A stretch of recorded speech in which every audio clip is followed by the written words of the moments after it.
I'm worried about you, dude. Why? I sent you a text last night, and you sound like shit. I sent you a text last night at 9:10 p.m. with the podcast topics. Mm-hmm.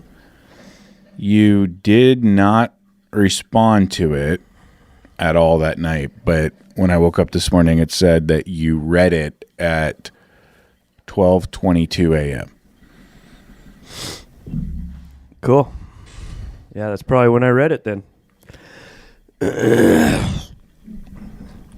Who's up till 1 in the morning as a 42-year-old adult on a work night with kids, and who's not checking their phone for 3 hours if they're up? Someone who has a bar at their house. Okay, we'll get into that. You ready? Really? Really?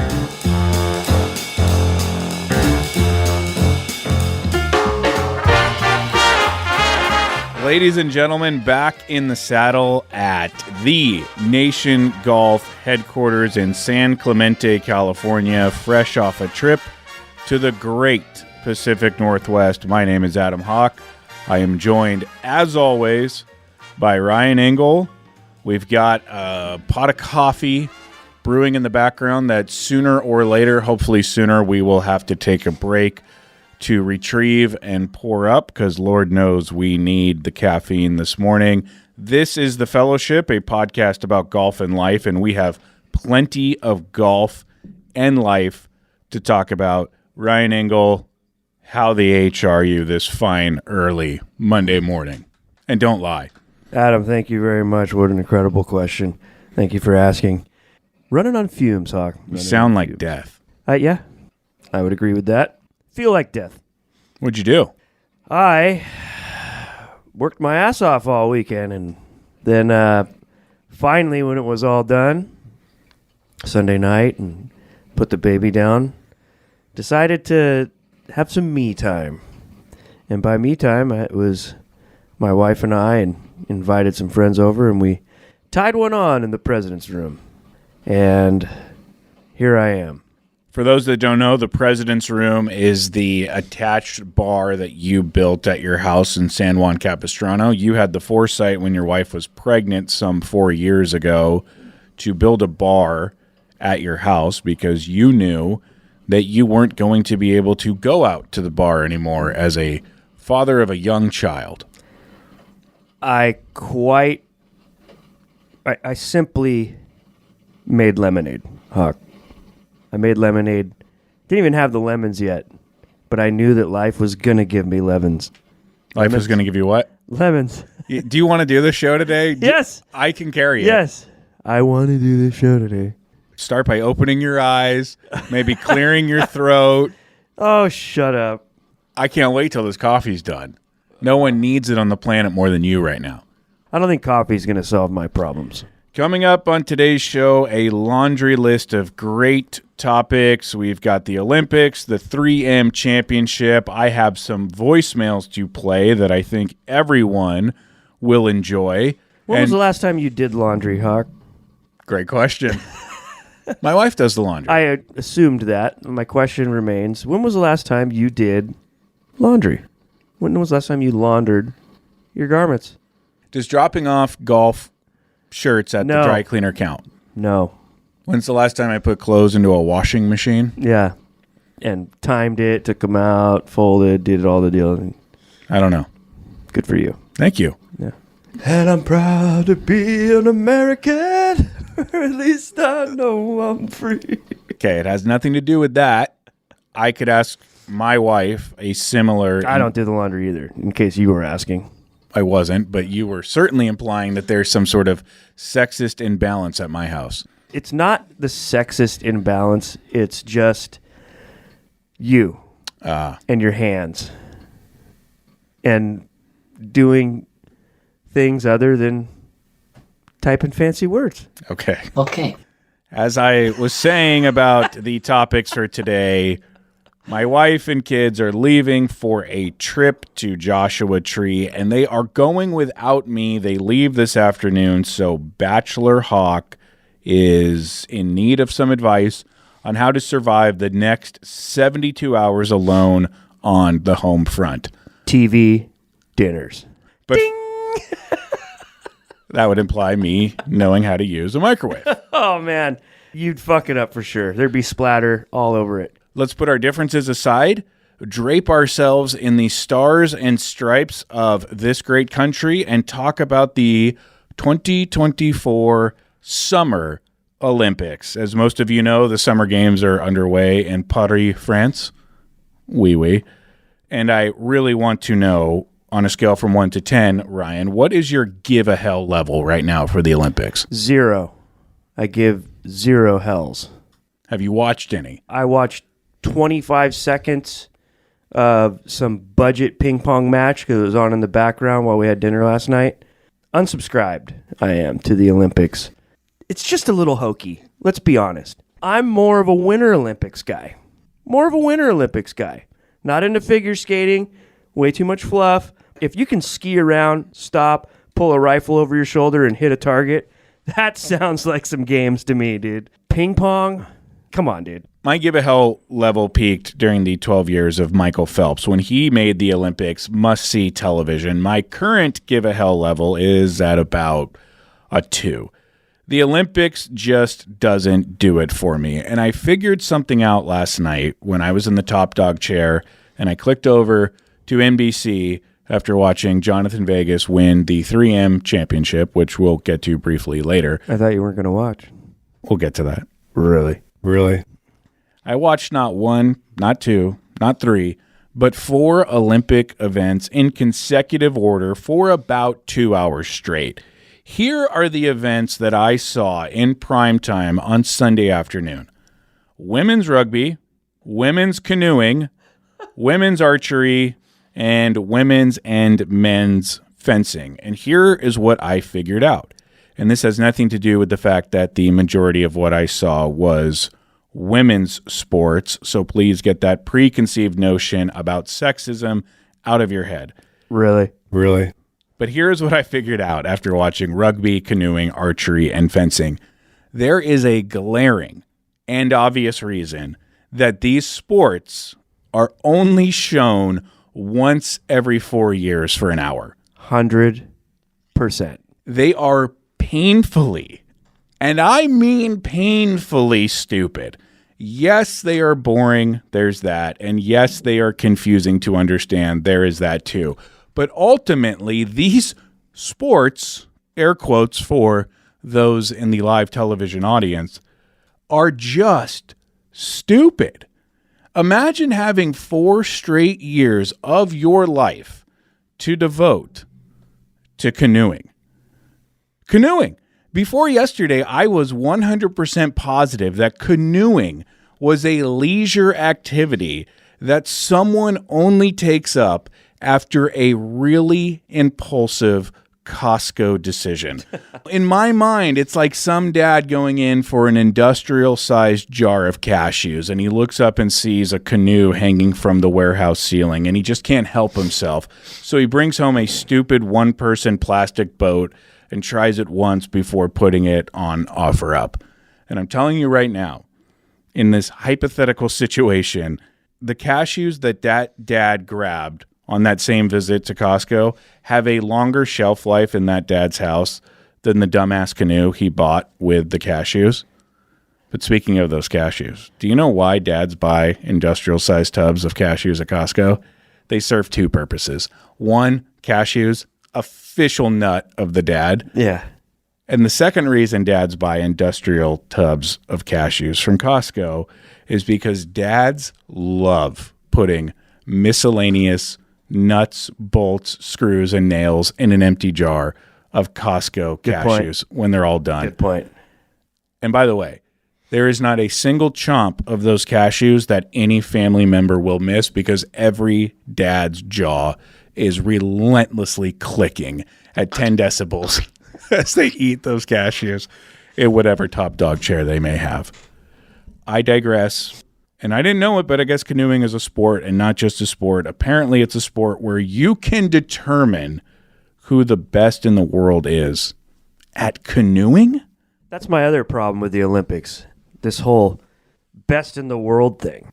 Really? Really?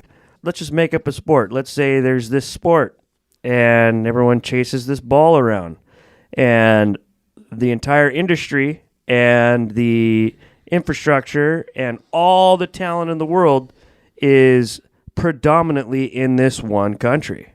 That's where it all is. That sport gets global recognition, and now it's in the Olympic Games. And then all these other countries get these budget-ass, half-ass teams to compete against this powerhouse. And then you're going to say, oh, you're the best in the world? You played a bunch of kids. It's stupid. If you're having a good old-fashioned American supper with the family and there's something on the tube in the background, I get it. Watch some hokey-ass Olympic Games. But if you're going to stand on this hill and be like, the Olympics are great, really? Really? They're really not. So I watch canoeing, and it sounds as stupid as it looks on television, and archery and fencing aren't much better. So it really dawned on me. The Olympics, for the most part, is a bunch of stupid sports that aren't compelling enough to put on TV every year, so they do it once every 4 years. And when you watch it, you figure that out pretty quickly. Sure, swimming and track and field and gymnastics absolutely have their place in the Olympics because those are timeless disciplines that go back to the very first games. Yeah, give me the classic stuff. Throw the stick, shot put the rock, run around and see who's the fastest.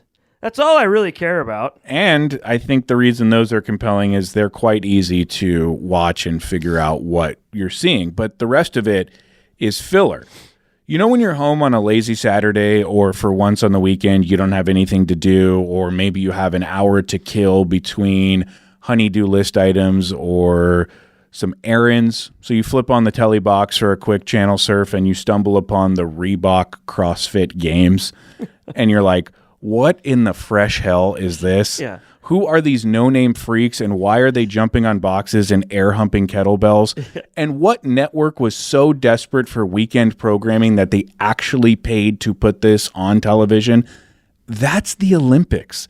Except the Olympics are all dressed up with 10 tons of lipstick on this giant pig, and we're all told that we're supposed to care about it because, you know, America, patriotism, sports, pageantry. Bob Costas. Can't do it. Can't do it. Can't do it. Can't do it. Can't do it. Can't do it. All of that brings me to this.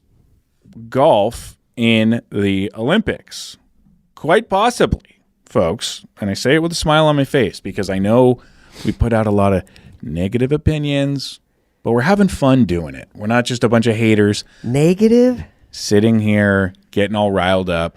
We're just telling it like it is, folks. Golf in the Olympics is quite possibly the dumbest of the sports in the Olympics. I could probably agree with that. My issue isn't that golf is an Olympic sport, although it should not be an Olympic sport. My issue is that the format of Olympic golf is the exact same as a regular old PGA Tour stop. And I didn't know that until I looked it up last night because I was curious how it worked. Because guess what, folks? I didn't watch in 2016 and I didn't watch in 2021, and I probably will not watch this year. But here is the format. And if you're driving your car, I want you to pull over. It's a cardigan, but thanks for noticing. Pull over! No, it's a cardigan, but thanks for noticing. You won't believe what they did in the Olympics for golf. 72 holes of stroke play. Wow. That's right, 72 holes of stroke play. So essentially, it's like every other tournament ever played. Actually, strike the word essentially. There's nothing essential about it. It's exactly like every tournament ever played. You know what would be fun to watch? Go on. If golf in the Olympics was like a member guest. Oh, yeah. You show up, you have your partner, Yep. your fellow countryman, and you go to the dinner, the check-in, there's some banter, and you just go out there and play these hokey-ass 9-hole matches of different formats, and people are giving putts, taking putts. That would be fun to watch. Yeah. Full bracket. You could carry that on for weeks. Anything other than what the Olympics are doing with golf.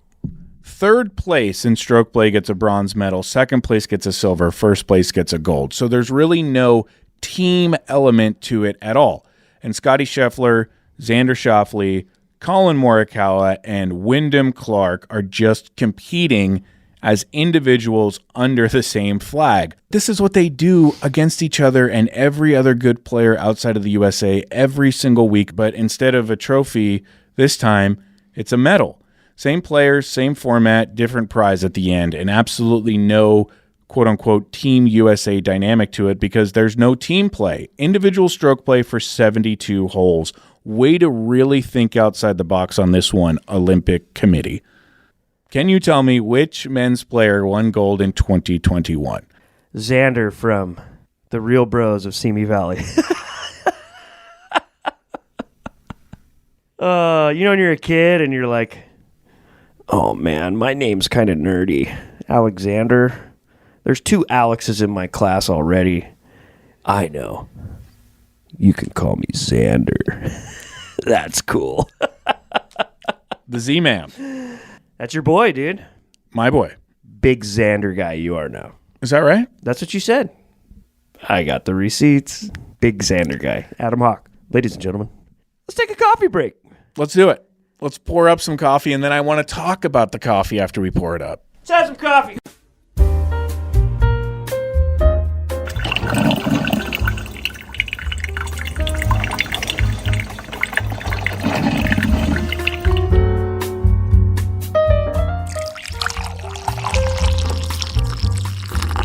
And we're back. We are back, folks, and beyond being back, we are poured up with some coffee. Everyone who listens to the podcast knows we carry on the legacy of Ryan's late great father, Big Rich Engle, by always brewing U-Band coffee, which can be found in every grocery store worth their salt around this fine country of ours. However, we received a package in the mail from the mayor of golf, Will Mayo.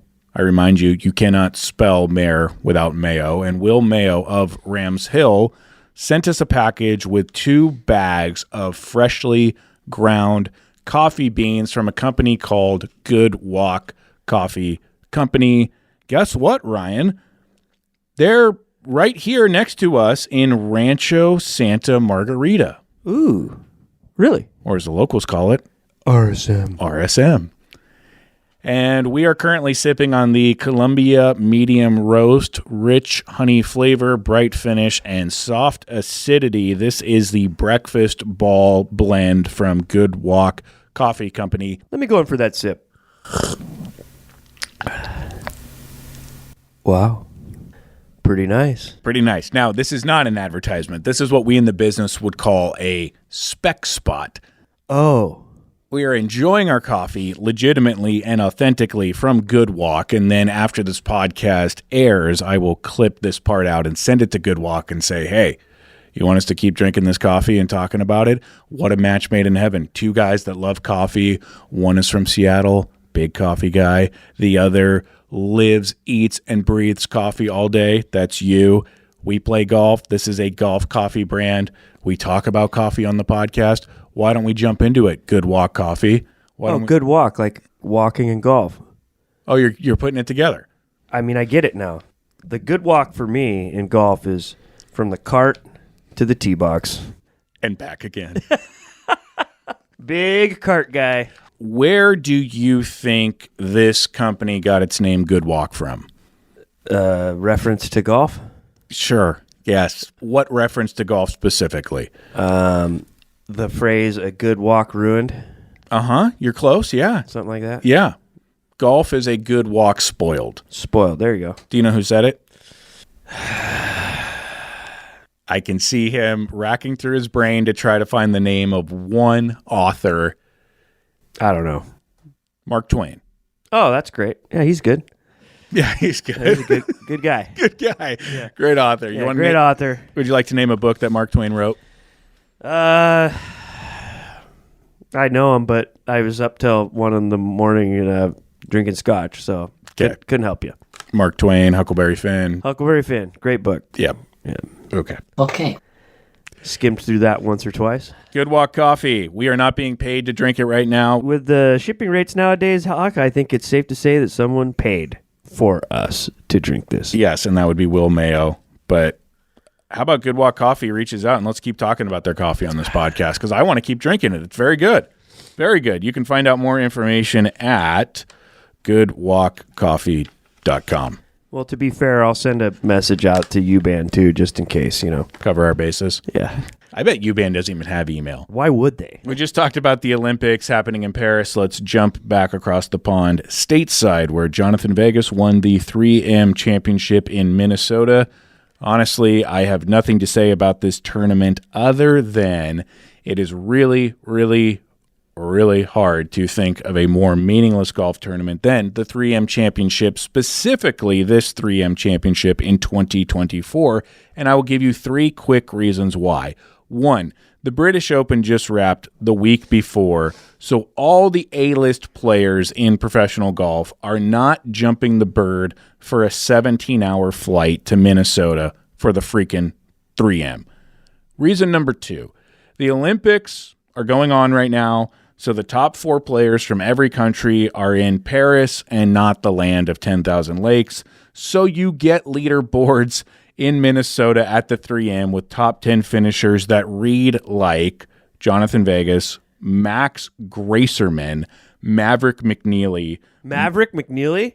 That's a cool name. Matt Kuchar, Taylor Pendrith, Patrick Fishburne, J.J. Spawn, and Matt Neesmith. As I like to say, folks, a real who's who of who the hell are these guys. Reason number 3 that this particular 2024 version of 3M was really up against it and had no chance of being compelling. Live Golf has a way of reminding us on weeks like this that they took a lot of household names away from the tour. I have said it before. I will say it again. Live poaching Dustin Johnson, Brooks Koepka, Bryson DeChambeau, Patrick Reed, Cam Smith, and Joaquin Niemann did far more damage to the PGA Tour than it did good for Live Golf. And you really saw it this weekend. The PGA Tour absolutely sucked with nobody playing in the tournament. And conversely, for the 104th week in a row, nobody watched Live. It is a lose-lose for the golf fan. So bad week for the 3M. Everyone's either resting after the British Open, over in Paris for the Olympics, or playing wherever the hell Live Golf played this weekend. Yeah. Really bad tournament in Minnesota.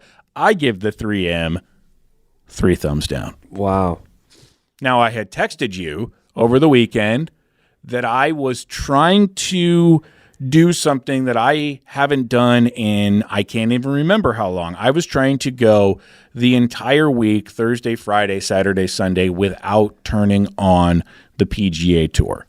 I made it till Sunday. And you had to do it. I had to do it. Yep. I had to do it. I would love to tune out of this stuff, but I'm a sicko and I'm a freak. And here I am watching a battle between Matt Kuchar and Jonathan Vegas. I mean, you'd think you'd be good at it, tuning out of the stuff. I mean, you tune your family out all the time. You are segueing me right into my next topic. It's the magic. It's the magic. Here he is again, folks, insulting my capabilities as a father, as a husband. And guess what? It's going to lead right into this. I promised some voicemails at the top of the show, which we are about to get to, but wow. Yeah. It's all happening over here. Do you need to get up and go spit? No. I'll just chew on it for about a half an hour. Okay, I'm going to throw up now. Good walk, more like good hawk.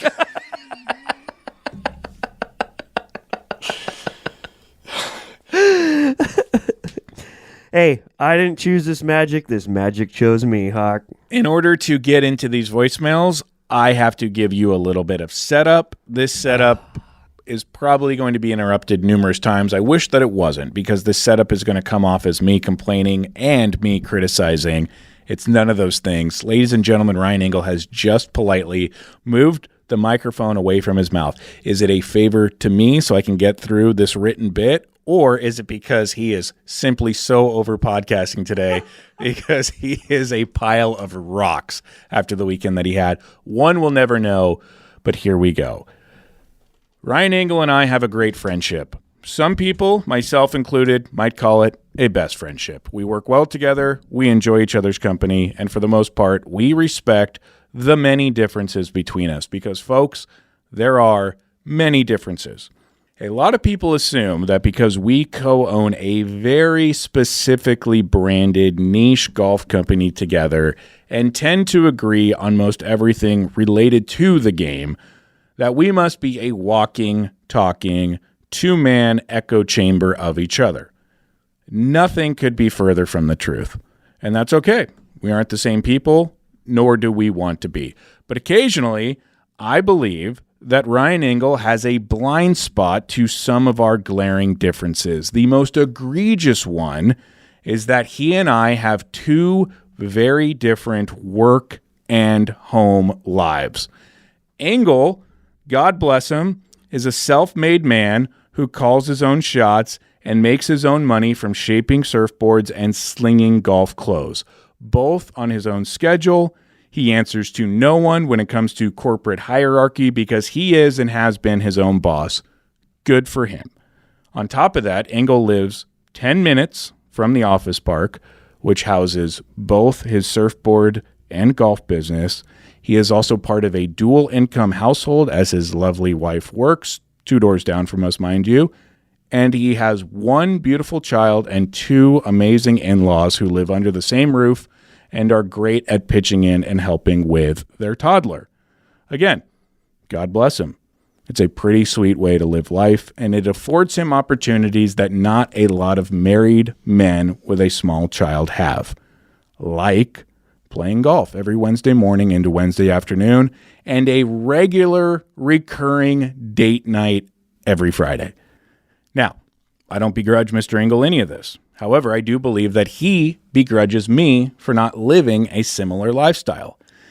Instead of acknowledging my circumstances, like the fact that I have 2 jobs, both of which are 50 miles from my house in opposite directions, and one of which is a 9 to 5 with many daily responsibilities, and I am the sole provider to my family, and I have twice as many kids and exactly 0 babysitting, Engle will often criticize my time management, my lust for life, and my capabilities as a husband and a father. You heard him do it right before I went into the segment, and that was not pre-planned, folks. Rest assured, Engle does not plan anything when it comes to this podcast. I live an extremely average life. Most people listening are in my boat. They answer to a boss, they have a commute, and they don't have live-in help with their child. Again, I'm not criticizing Engle's lifestyle. Hell, I'm jealous of it. Who wouldn't be? But while I salute him, he mocks me. And as most of you know who live a similar life to me, weekday golf and a recurring date night are as likely as a winning lotto ticket. They are impossibilities and luxuries reserved for retirement. I can count on one hand how many date nights my wife and I have had the last 8 years of being parents, and I'm sure most of you parents are with me on that. Now, Engle has a habit of calling me on the telephone on Wednesdays, which are his golf days, which are my work days. On Wednesdays, I work from home, and because I have a 2-bedroom, 1,000 square foot box, I work from a detached sauna that we call a garage. It's 1,000,000 degrees, it's uncomfortable, but it's the only quiet private spot in the house. Now, Engle will call me every Wednesday, half-cocked and downright euphoric, just obliviously stoked on life, spouting off platitudes like, "Oh man, what a great day out here on the golf course. Best group of guys, so much fun. And you know what? You got to make time for this, Hawk. You got to have it in your life. This is what it's all about, man. Anyway, let me go through my round shot by shot and tell you about this 73 I just fired." Meanwhile, I'm on the other end of the line, in between Zoom meetings, just trying to get through the day to put food on the table, and this dude is living his best life on repeat every Wednesday and telling me about it, and blatantly telling me that I am missing out. Now, I love the guy. Don't get me wrong. I love the guy. but the level of tone deafness to drunkenly recall a weekday round of golf to a guy trapped in a hot garage who is in between meetings is off the charts. It's so egregious that it's kind of funny. Infuriating, but kind of funny. With all that said, here is a voicemail that Engle left me last Wednesday on his way to play golf. Morning, bud. Just a reminder, the day is yours. You just got to go out there and take it. Just make sure you have a great day today, bud? Just spinning around on this rock. What a blessing. I'll give you a ring after golf. All right, bud? That was before golf. Here is the voicemail he left me after his round. Hey, bud. Wow, what a day. Just in beautiful San Clemente, California. You love to hear it. Love to see it. Love to soak it in. Municipal golf course. Gillis game, Gillis group, Gillis Cup. Your boy birdied 18 again. Won $350. And it's just you gotta take the time. You gotta live this life, man. You gotta every now and then you gotta do you. Strive for greatness. Strive for happiness. Love to live it. Now, I don't want to sound extreme because I like my other job. I really do. I like my other job. But I am trying to paint a picture. Really? So pardon the crude analogy. Imagine being in hell and getting a phone call from heaven. And then imagine that the person from heaven is saying, man, it's great up here. It's so damn good, you're missing out. I know I'm missing out. In what world do you think you need to tell me that? Folks, those are the voicemails. If I pick up the phone, that's what I hear on the other end of it. If I don't, that's what I hear when I get the voicemails. Ryan Engle, what do you have to say for yourself? Now, to be fair, Hawk, that was a cute little bit you just spat. Thank you for planning that. A few weeks back, you had mentioned something about me calling you on Wednesdays. So I've been playing into that. Just for the listeners at home, there was a little satire in there, if you will. Now that I know I'm calling from heaven, don't you think twice that I ain't going to ring that dial again. Because, hey, you might call it tone deaf or whatever the fuck you were saying. I'm just trying to inspire my guy. We're spinning around on this rock. It's time. You better just make some experiences of your life. I do want to say this. It is true that a couple of weeks ago, I had finally revealed to Engle that his Wednesday calls were tone deaf and making me feel really bad about my life as he's living the life. And yes, Engle left those voicemails with a little bit more oomph and on the nose-ness to them, if you will. However, for him to sit here and say he's playing into it, ladies and gentlemen, that is not at all that far off from how these phone calls typically go. Maybe. So you're playing into it, but you're just aware of it and doing the same thing you would have done otherwise. I know, man. Isn't it wild? I know, man. Isn't it wild? I am an FBI agent. I am an FBI agent. Speaking of Keanu Reeves, again, you don't even know how you do it, but you just segued me into my very next topic. I have the magic, man. You do. I mentioned off the top that my family is leaving. It has never happened since I had kids. And I couldn't be more happy. My wife and my two kids are going to Joshua Tree on a trip with my wife's family. This is a trip that I cannot take because I just got back from Seattle and I have to work. Somehow my wife understands this. My business partner and best friend does not, but I have to work. So they're going to take this trip to Joshua Tree starting today. They will be gone for 3 days. I'm freaking out because Bachelor Hawk mode is engaged for the first time in over 10 years.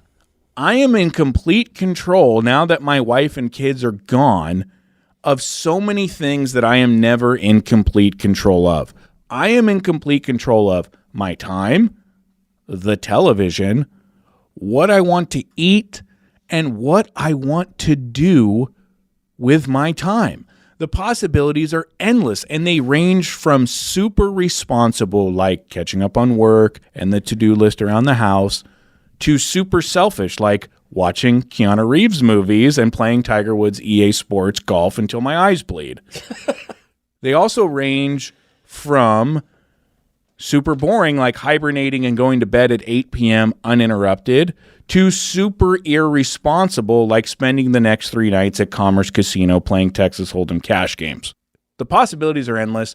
I can go in a number of directions. They all sound pretty great to me. I just don't want to blow it because, as Marshall Mathers once said, this opportunity comes once in a lifetime. I still have to work all 3 of the days, but I'm off the clock around 4:30, and then I'm completely free. That's a scary proposition for a guy like me, a guy that knows no moderation. So I'm asking you, Ryan, what should I do? Call your boss. Tell him you got bubble guts. Go get a bouquet of flowers and just show up to the family vacation and be the hero that you know you should be. I hate you so much right now. Yeah. I hate you because guess what? Guess what, ass? You know my wife is going to be listening to this later this afternoon. It's going to post right around the time that she's on a 2-hour drive to Joshua Tree. And it's going to come to this segment where I'm openly debating how I spend my free time away from them. And then my broadcasting partner gets on and says, fake sick and go be with them. Well, I mean, you work from home, right? They don't have Wi-Fi in Joshua Tree? Probably not, actually. You ever been out there? So instead of that, it's going to be a lot of TV dinners and so good for you. Thought it smelled like in here when I got to work. Oh, my gosh, dude. Heard you were on the couch the other day, too. The amount of bleeping that will be in this segment. I'm not going to cut it out, but there will be a copious amount of bleeping. And then I'll get the DMs from guys like Jorge Hill and Zach Weber saying, what did Engle say? My favorite part of the podcast is guessing what Engle said that had to get bleeped out. Really? I'll tell you this. The one thing I do want to do while my wife and kids are gone is I want to play Twilight Golf. I've got Monday night tonight, Tuesday night, Wednesday night, all open. It's the summer, stays light out till 8:30. We have said on this show many times Twilight Golf is for kids because there's not a single person with real responsibilities who can go start a round at 3 or 4 p.m. I now have that possibility staring me in the face. So if you're listening and you want to get on the tee sheet Monday, Tuesday, Wednesday, somewhere between Orange County and Long Beach, and you want to go play $25 golf with your boy and get 18 holes done in 3.5 hours, I'm your guy. The DMs are open. Slide in. Let's get on that tee sheet. I asked you if you wanted to play Twilight Golf tonight, and you said no. Nope. I have a prior engagement. What are you doing? Just, being a responsible dad, being a family man, just taking care of the family, Hawk. Is that right? Yeah. Because I think you told me you're going to a potluck dinner on the beach for someone's birthday. Yeah. The hell does that have to do with your family and being a responsible guy? That's what the family's doing, so I'm jumping on in, Hawk. Let's tidy up this podcast. I have some cell phone notes that I want to get to throughout the week. I take notes in my notes app, something I have asked you to do for the last year. Yep. Gonna guess that if I looked in your phone for notes, I would find absolutely nothing. No, there's notes in there. They're just really old. Oh, okay. Okay. I'm just going to run through the notes that I took. Let's do it. This note reads, whatever happened to Sky Mall? Sky Mall? All the goofy things that you could only imagine yourself owning when you're 30,000 feet in the air. When I was coming back from Seattle, I looked at the seat back in front of me, and all there is a menu to order food. Here's a $30 fucking quote-unquote charcuterie board. Right. And you know what was great about the Sky Mall is you'd look through it once before the plane even took off. Mm-hmm. and then you'd go back to it about 10 times throughout the flight, like it's going to change. Yeah. You know? You're like, maybe, fuck, I'm going to start reading the descriptions now. Yeah. You know? I love to thumb through a Sky Mall. Yeah. I love to see the ridiculous shit that was in that Sky Mall, but now all you have are menus and safety instructions. Bring back the Sky Mall. Here's another note I have in here. In-N-Out spread makes everything taste like In-N-Out. This is a note that I took over the weekend. So when we Put on a hot dog? You could do that. I haven't done it, but you could. We went to In-N-Out over the weekend, and we always get spread, and there was an extra packet, and I decided in the morning I'm going to put this spread on a breakfast sandwich. Eggs, bacon, cheese, spread on sourdough toast. In-N-Out spread will make everything taste like In-N-Out, and that, my friends, is a good thing. That's what a spread is all about. Yeah. So next time you go to In-N-Out, get some extra spread, load up your fridge, put it on your own hamburger coming off the grill. Put it on your breakfast sandwich. Makes everything taste like In-N-Out. Another note that I have in my phone is that I need to apologize to the meat department at Howie's Market. Yes, you do. There's a meat department at Howie's Market in San Gabriel called Alexander's Meats. I gave Scott Nolan, a friend of ours and a 3-time Nation Desert Classic participant, I gave him credit for running the meat department. His brother Mike Nolan, who owns Howie's Market, said, I made a lot of butchers very, very upset because Scott doesn't run the meat department. He runs the fish department. Is there a group that you want to make upset less than butchers who butcher things with knives for a living? I think those fish knives might be sharper, though. Is that right? Yeah. I mean, Alexander's Meats, they should have just shortened it up and called Xander's Meats, dude. Nice. Yeah. Apologies to the meat department at Howie's. And thank you to Mike Nolan and his lovely wife, Kirsten, for coming by. On Friday, we enjoyed our visit with them as they were on their way to Solana Beach. Great to see the Nolans. We love the Nolans. We're big Nolans people. Just so you Nolans know, the moment you left, we were whistling pigs in here. That's right. Dropped off a $120 bottle of 10-year Whistle Pig rye. And we were drinking it. And we loved it. Yeah. And it was great. So thank you to the Nolans and apologies to the meat department at Howie's. If you're ever in the 626, the San Gabriel Valley, and you want to go to an old school timeless market with the best meat department, fish department, and liquor department, drop on by Howie's. Tell them Nation sent you. Don't know if it'll get you anything off your bill. What was Howie's last name? I can't remember. Oh, my gosh. There's another bleep that I got to put in. Howie, your order's up. Howie, your order's up. You're killing me, dude. The amount of editing that I'm going to have to do.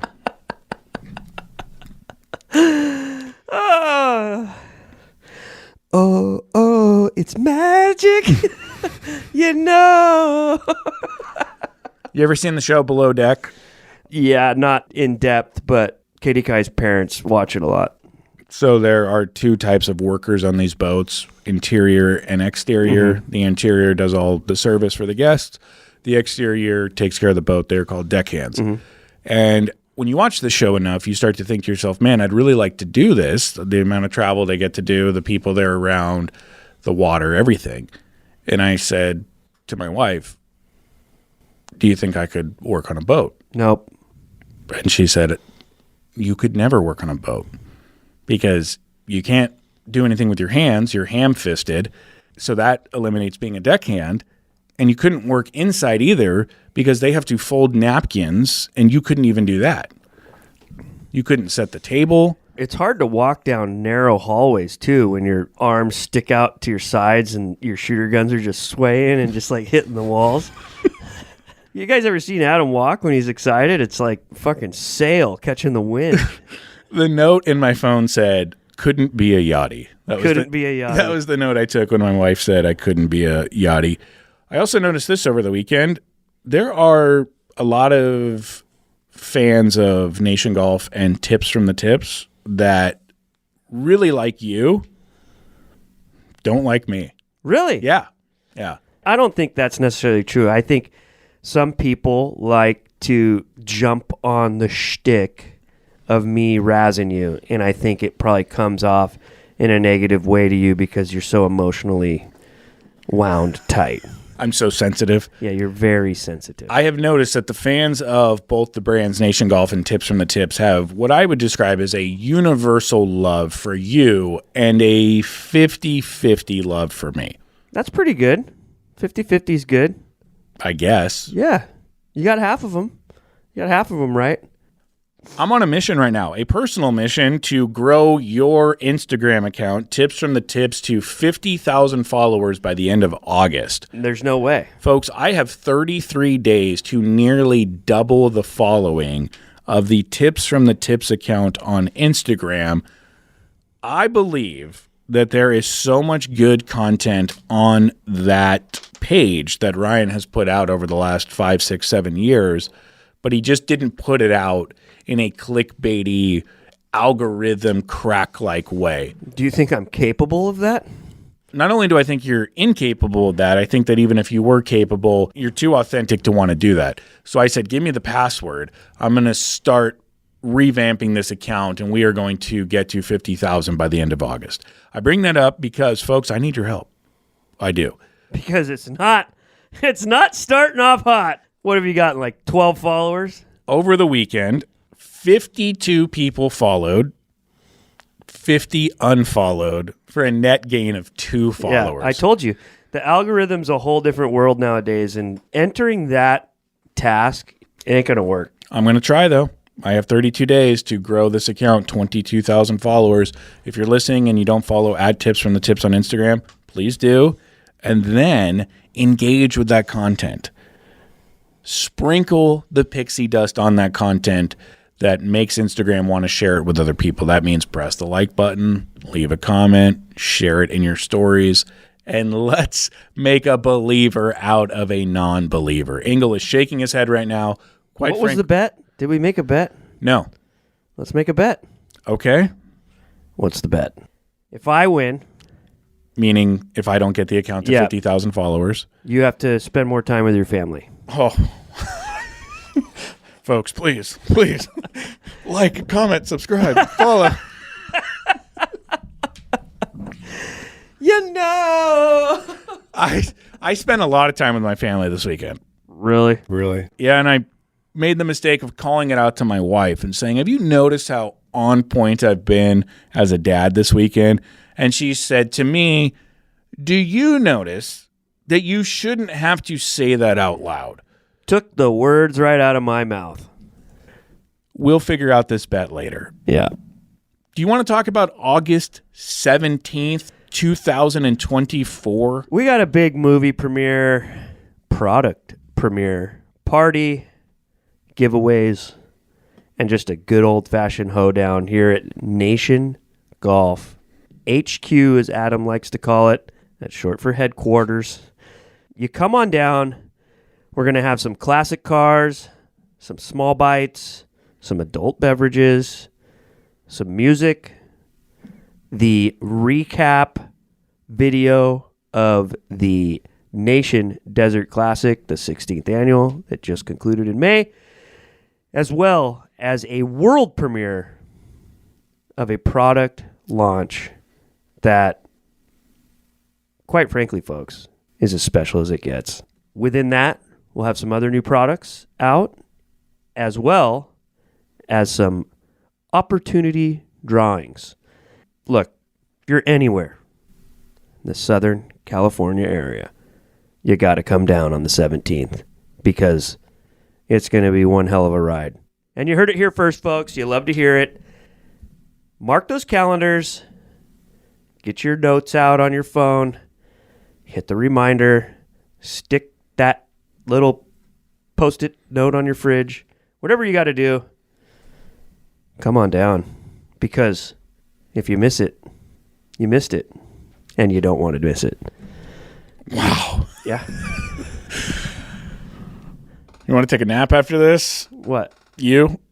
Yeah. You want to shut it down after this? Yeah, I'm fucking tired. You're working hard right now. Yeah. If you miss it, and you don't want to miss it. Yeah. That's well said. Oh, please, crumple up more water bottles while we're taping right next to the mic. I wanted to get to YouTube comments today, but folks, we're out of time. We're out of time. I have meetings that I have to get to. Puttin's puttin'. And my phone is ringing. So, folks, I have to go. We thank you so much for listening to this edition of The Fellowship. To my wife, if you're in the car, drive safe, eyes on the road, have a great time. I will have a great time as well, and I will see you back at the house on Thursday, and I will see the rest of you back on The Fellowship next Monday. God bless. Love to hear it.